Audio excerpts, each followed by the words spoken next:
மத்திய கிழக்கு நாடுகளில் குறிப்பாக ஈரான் இஸ்ரேலுக்கு இடையிலான யுத்தம், இஸ்ரேலுடன் அமெரிக்கா இணைந்து நடாத்துகின்ற யுத்தம் மத்திய கிழக்கு நாடுகளில் பதற்றத்தை ஏற்படுத்திய நிலையில் தற்போது இலங்கைக்கு பெரிய ஒரு பதற்றத்தை இப்பொழுது ஏற்படுத்தியுள்ளது. இந்து சமுத்திரத்தில் அமெரிக்காவினுடைய ஒரு நடவடிக்கை தற்போது பூதாகரமாக மாறியுள்ளது. ஈரானினுடைய போர்க்கப்பல் காலி பகுதியில் வைத்து மூழ்கடிக்கப்பட்டது. அது முன்னர் விபத்துக்கு உள்ளானதாக இலங்கை அரசாங்கம் அறிவித்தது. பின்னர் தாக்குதலுக்குள்ளாகி இருப்பதாகவும் அந்த கப்பல் ஈரானுக்குரியதும் என அறிவித்திருந்த நிலையில் தற்போது அதிரடியாக அமெரிக்கா ஒரு அறிவிப்பை வெளியிடுகிறது. இலங்கை அண்மித்த கடலில் அந்த ஈரானினுடைய போர்க்கப்பலை நாங்களே அடித்து மூழ்கடித்தோம் என உத்தியோகபூர்வமாக அமெரிக்காவினுடைய பாதுகாப்பு செயலாளர் ஹெக்டெஸ் உறுதிப்படுத்துகிறார்.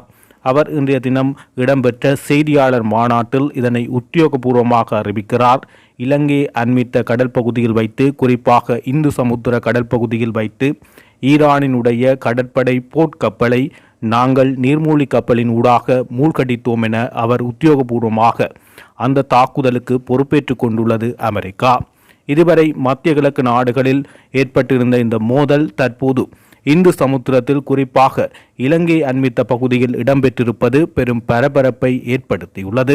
ஏற்கனவே மத்திய கிழக்கு நாடுகளில் பதற்ற நிலை நிலவுகின்ற நிலையில் வடக்கு கிழக்கில், குறிப்பாக வடக்கு பகுதியில் மக்கள் எரிபொருளுக்கு முண்டியடித்துக் கொண்டிருக்கின்ற இந்த சூழ்நிலையில் இந்த சம்பவம் மேலும் ஒரு பதற்ற நிலையை ஏற்படுத்துவதை கவனிக்கக்கூடியதாக இருக்கிறது. இந்த நிலையில் இந்த விடயம் தொடர்பாக ஆழமாக பார்க்கின்ற போது இன்றைய தினம் காலி கடற்பகுதியில் அதிகாலை 5-8 மணியளவில் கடற்படை மற்றும் கடலோர பாதுகாப்பு திணைக்களத்துக்கு ஒரு அவசர செய்தி ஒன்று கிடைக்கின்றது.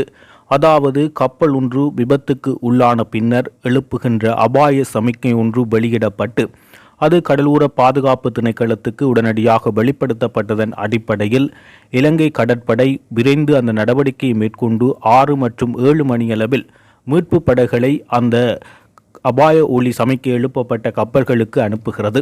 அதன் அடிப்படையில் கடலில் சீரற்ற வானிலைக்கு மத்தியில் மீட்பு பணிகளை இலங்கையினுடைய முப்படையினராலும், குறிப்பாக விமானப்படை, கடற்படை இணைந்து கூட்டு நடவடிக்கை ஒன்றை மேற்கொண்டு இந்த நடவடிக்கையை மேற்கொள்கிறது. அப்போது மேற்கொள்கின்ற போதுதான் அவர்களுக்கு தெரிந்தது இது ஈரானினுடைய கப்பல் என்று. காலி கடலில் விபத்துக்குள்ளாகியுள்ளதா அல்லது தாக்குதலுக்குள்ளாகியுள்ளதா என்ற சந்தேகம் எழுந்திருந்த போதிலும் கடற்படை உடனடியாக அவர்களை மீட்கும் பணியில் நடவடிக்கைகளை மேற்கொண்டனர். அவ்வாறு மீட்பு நடவடிக்கை மேற்கொள்ளப்படுவதற்கு காரணம் என்ன என்று இலங்கையினுடைய அரசாங்கம், குறிப்பாக பாதுகாப்பு பிரதி அமைச்சர் அருண ஜெயசேகர ஒரு விளக்கம் அளிக்கிறார். 1979 ஆண்டின் சர்வதேச கடல்சார் தேடல் மற்றும் மீட்பு உடன்படிக்கையில் இலங்கை கையெழுத்திட்டுள்ளது. இந்த உடன்படிக்கையின்படி கடலில் ஆபத்தில் இருக்கும் எவருக்கும் அவர்களின் தேசியத்தை பாராது மனிதாபிமான அடிப்படையில் மட்டும் உதவ வேண்டியது இலங்கையின் கடமையாகும். அந்த அடிப்படையில் இலங்கை தற்போது இந்த ஈரானிய கப்பலுக்கான மீட்பு பணிகளை மேற்கொள்வதாக உடனடியாக அறிவித்து மீட்பு பணிகள் மேற்கொள்ளப்படுகிறது. குறிப்பாக 180க்கும் மேற்பட்ட ஈரானிய போர் வீரர்கள் கடலில் மூழ்கியுள்ளதாக தகவல்கள் இலங்கை கடற்படையினரால் தெரிவிக்கப்பட்டது. தேடுதல் நடவடிக்கைகள் தீவிரமாக இடம்பெற்று 101க்கும் மேற்பட்ட சடலங்கள் மீட்கப்பட்டதாகவும் தற்பொழுது வைத்தியசாலையில் கையளிக்கப்பட்ட 32 பேர் வரை மீட்கப்பட்டு காலி வைத்தியசாலைக்குள் ஒப்படைக்கப்பட்டுள்ளார்கள். அவர்களுக்கான சிகிச்சைகள் மேற்கொள்ளப்பட்டு வருவதாக இலங்கை கடல் எல்லைக்குள் விபத்துக்குள்ளான ஈரானிய கப்பல்களில் மேலும் 20 தற்போது மீட்கப்பட்டுள்ளதாகவும் இலங்கை கடற்படையினுடைய ஊடக பேச்சாளர் ஊடகவியலாளர் சந்திப்பு ஒன்றை நடத்தி கருத்து தெரிவித்துக் கொண்டிருக்கின்ற போது இந்த விடயங்களை தெரியப்படுத்தினார். இந்த நிலையில் இலங்கையினுடைய பாதுகாப்பு அமைச்சு மற்றும் கடற்படையின் உத்தியோகபூர்வ தகவல்களை மேற்கோள் காட்டி சர்வதேச ஊடகங்கள் இது தொடர்பாக செய்திகளை வெளியிடத் தொடங்கியது. அந்த நிலையில் சர்வதேச ஊடகங்கள் இது அமெரிக்காவினுடைய தாக்குதலால் இந்த கப்பல் மூழ்கடிக்கப்பட்டதாக ஆரம்பத்தில் தெரிவித்திருந்தது. ஆனால் தற்போது அமெரிக்காவையே அதனை ஏற்றுக்கொண்டு தாங்கள்தான் இந்த கப்பலை மூழ்கடித்தோம் என உத்தியோகபூர்வமாக அறிவித்துள்ளனர். இந்த கப்பல் நீர்மூழ்கி கப்பலினால் தாக்கப்பட்டு மூழ்கடிக்கப்பட்டுள்ளதாக தற்போது தகவல்கள் வெளியாகியுள்ளது. எனினும் இலங்கை கடற்படை தொழில்நுட்ப கோளாறு அல்லது விபத்து என கருதப்பட்ட நிலையில் தற்போது நடாத்தப்பட்ட முதற்கட்ட விசாரணைகளில் நீர்மூழ்கி கப்பலால் நடாத்தப்பட்ட தாக்குதல் என இலங்கை கடற்படையும் அறிவித்துள்ளது. இதேவேளை பாதிக்கப்பட்டவர்களின் நிலைமையை கண்டறிய இலங்கையில் உள்ள ஈரானிய தூதரகத்தைச் சேர்ந்த 2 மூத்த அதிகாரிகள் காலியில் உள்ள கராப்பட்டிய தேசிய வைத்தியசாலைக்கு விரைந்து காயமடைந்தவர்களின் நிலைமையை ஆராய்ந்துள்ளமையும் குறிப்பிடத்தக்கது. இந்த நிலையில் தற்போது இதனை உத்தியோகபூர்வமாக அமெரிக்கா பொறுப்பேற்றுள்ள நிலையில் இலங்கை இருசக்க நிலையில் தற்போது காணப்படுகிறது. ஈரானுடனும் நட்புறவு கொண்டுள்ள நிலையில் அமெரிக்காவுடனும் நட்புறவு கொண்டுள்ள நிலையில் அமெரிக்காவை பொறுத்தவரை டொனால்ட் ட்ரம்பினுடைய செயற்பாடுகள் மிகவும் தீவிரமாக இருக்கின்றது. தமக்கு எதிராக யார் செயற்பட்டாலும் அவர்களை அச்சுறுத்தும் பாணியில் டொனால்ட் ட்ரம்ப் தொடர்ச்சியாக நடவடிக்கைகளை மேற்கொண்டு வருகிறார். தற்போது அமெரிக்கா உத்தியோகபூர்வமாக தாம் தான் இந்து சமுத்திரத்தில் தாக்கியதாக அறிவித்துள்ள நிலையில் அவர்களுக்கு தற்போது ஈரானுடைய போர் வீரர்களுக்கு, அதாவது அந்த போர்க்கப்பலிலிருந்து மீட்கப்பட்ட வீரர்களுக்கு வைத்தியசாலையில் சிகிச்சை அளிக்கப்பட்டு வருகின்ற இந்த நிலையில் இந்த இலங்கையினுடைய உதவியை அமெரிக்கா எவ்வாறு பார்க்கும் என்பது தொடர்பான ஒரு பார்வையும் தற்போது கேள்விக்குறியாகியுள்ளது.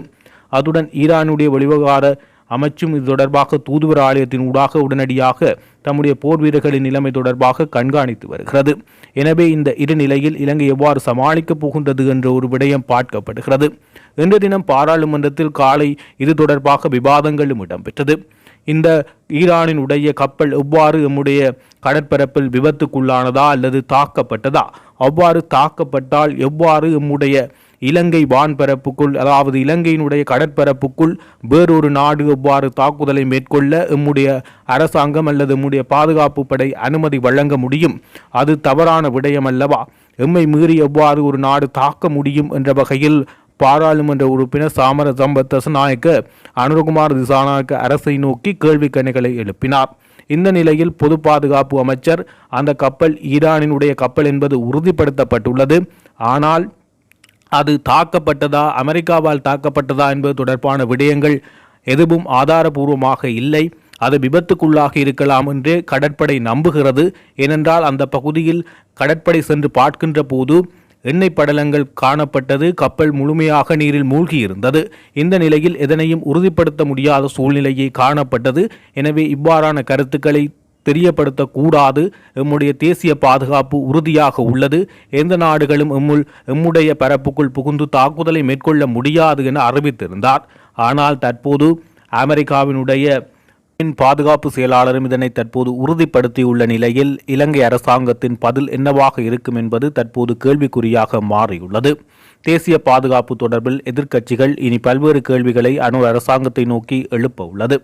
இந்த நிலையில் ஏற்கனவே டொனால்ட் ட்ரம்ப் 9 ஈரானிய கப்பல்களை தாங்கள் மூழ்கடித்துள்ளதாக அதிகாரப்பூர்வமாக தற்போது அறிவித்துள்ளார். ஆனால் அதனை ஈரான் எவ்வளவு ஏற்றுக்கொண்டது என்பது இது தொடர்பாக ஈரான் ஊடகங்கள் இன்னும் எந்தவிதமான விடயங்களையும் தெரியப்படுத்தவில்லை என தகவல்கள் வெளியாகியுள்ளது. அமெரிக்காவினுடைய ஜனாதிபதி டொனால்ட் ட்ரம்ப் தன்னுடைய சமூக ஊடக பதிவில் அமெரிக்க படைகள் 9 ஈரானிய கடற்படை கப்பல்களை இன்று கடலில் அழித்து மூழ்கடித்துள்ளதாக அவர் தெரிவித்துள்ளார். அந்த அடிப்படையில் ஒரு போர்க்கப்பல் காலி பகுதியில் இந்து சமுத்திர பகுதியில் வைத்து அமெரிக்காவால் மூழ்கடிக்கப்பட்டுள்ளது. இந்த கப்பல் இந்தியாவில் பயிற்சியை முடித்து நாடு திரும்பியதாகவும் ஈரானின் IRIS டெனா போர்க்கப்பல் இலங்கை அருகே தாக்கி மூழ்கடிக்கப்பட்டதாக இந்திய ஊடகங்கள் தெரிவித்துள்ள நிலையில் அமெரிக்கா அதிகாரப்பூர்வமாக அதை அறிவித்துள்ளது.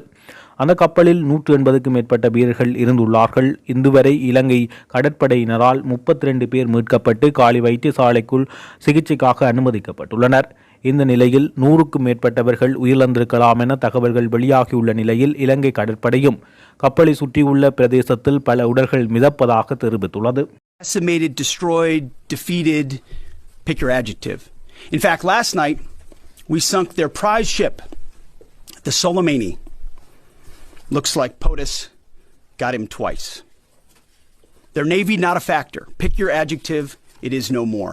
In fact, yesterday in the Indian Ocean, and we'll play it on the screen there, an American submarine sunk an Iranian warship that thought it was safe in international waters. Instead, it was sunk by a torpedo. Quiet death. The first sinking of an enemy ship by a torpedo since World War II. Like in that war, back when we were still the War Department, we are fighting to win. Also, yesterday, the leader of the unit who attempted to assassinate